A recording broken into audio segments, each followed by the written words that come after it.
በባህር ዳር ከተማ በዘንድሮ ዓመት 7 አዳዲስ ኢንዱስትሪዎች ስራ ጀመሩ። ስራ ከጀመሩት በተጨማሪ 42 ኢንዱስትሪዎች ወደ ስራ ለመግባት በማሽን ተከላ ላይ እንደሚገኙ ሰምተናል።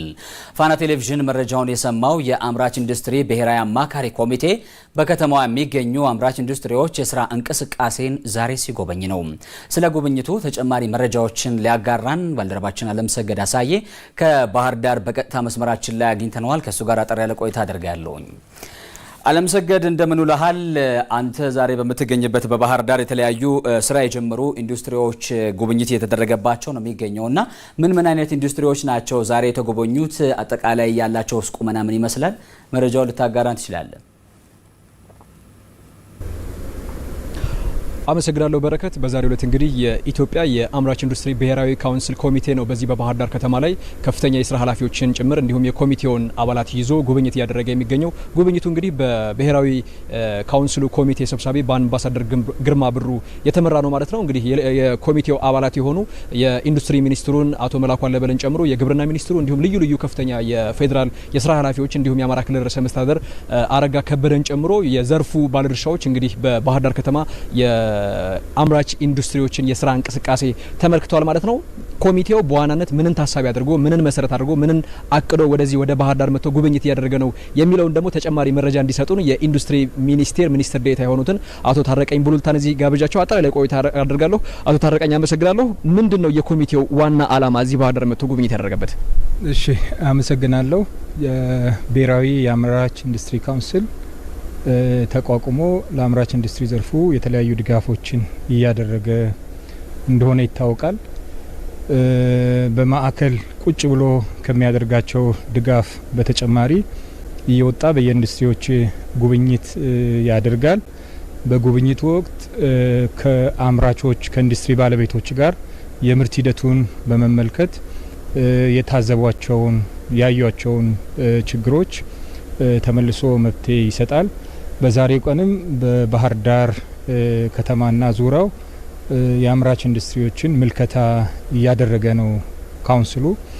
ይሄ ካውንስሉ በዋናነት የአምራች ኢንዱስትሪ ዘርፉን የምርታማነትን የማሻሻል ነው።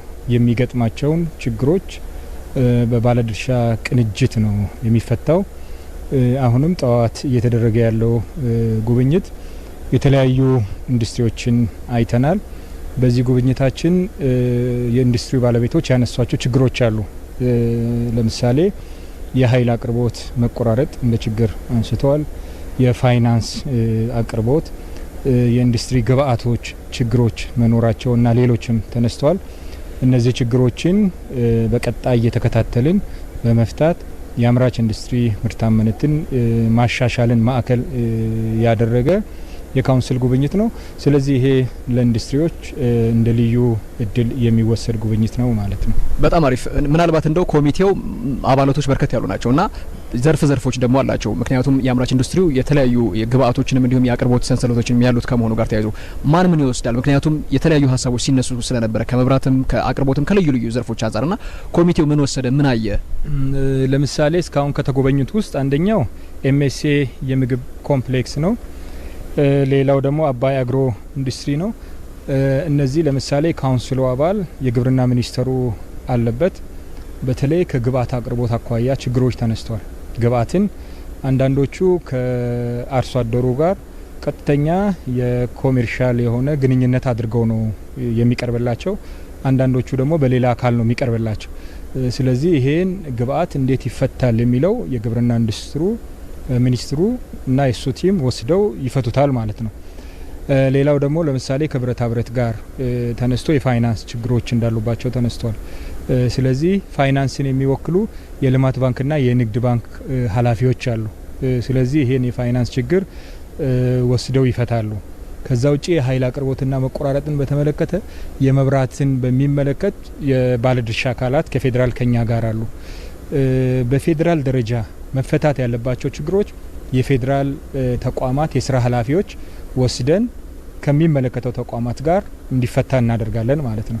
ከዛ ውጪ በክልልና በባህር ዳር ከተማ መስተዳደር መፈታት ያለባቸው ችግሮች ይኖራሉ። ለምሳሌ የመሬት አቅርቦት ከመስፋፋያ ጋር የተያያዘ ይሄ ችግር ደግሞ በአማራ ክልላዊ መስተዳደርና በባህር ዳር ከተማ መስተዳደር የሚፈታ ይሆናል ማለት ነው። ስለዚህ ችግሩ የት ይፈታል የሚለው በክልል የሚፈታ አለ፣ በፌዴራል ተቋማት የሚፈታ ችግሮች ተወስደን በፌዴራል ደረጃ እንፈታዋለን። አፈጻጸሙም ክትትል ይደረግበታል ማለት ነው።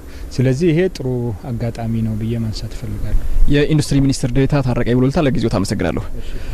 ክቡራን ተመልካቾቻችን እነኚህ ሁሉ ጥረቶች ተደምረው የኢትዮጵያን የመስፈንጠር እንዲሁም ደግሞ የኢኮኖሚ እድገቷን ለማሳካት የሚደረጉ ውጤቶች ናቸው። ምክንያቱም እንግዲህ እንደምናስታውሰው ባለፈው ዓመት ብቻ የኢንዱስትሪው ሴክተር 13 በመቶ ለኢኮኖሚያችን እድገት የራሱን አበርክቶ አድርጓል። ከዛ ባሻገር ደግሞ ለጂዲፒውም እንግዲህ አይተኬ ሚናን ሲጫወት ቆይቷል። በዚህ ሂደት ውስጥ ደግሞ ኢትዮጵያ እንግዲህ እስፈነጠርበታለሁ በኢኮኖሚ የተሻለ ቦታ ደርስበታለሁ ብላ ለያዘችው እቅድ እንዲህ አይነት የኮሚቴዎች በተለይ ደግሞ ብሔራዊ ካውንስል ከፍተኛ የሆነ ስራዎችን ይሰራል። እንግዲህ ቀደም ብለው ሚኒስትር ዴኤታውም ያነሱልን እንደነበረው አምራች ኢንዱስትሪዎች የተለያዩ ችግሮች ያለባቸው እነኚህን መቅረፍ ለወደፊቷ ኢትዮጵያ እድገት የራሱን አዎንታዊ አበርክቶ ያደርጋል ማለት ነው። በማታው የዜና ውጃችን ደግሞ ሌሎች ተጨማሪዎችን ይዘን እንቀርባለን። ክቡራን ተመልካቾቻችን እጅግ አድርጌ አመሰግናለሁ። ለመሰገድ አንተንም እንግዳህንም መልካም ቀን ይሁንልህ።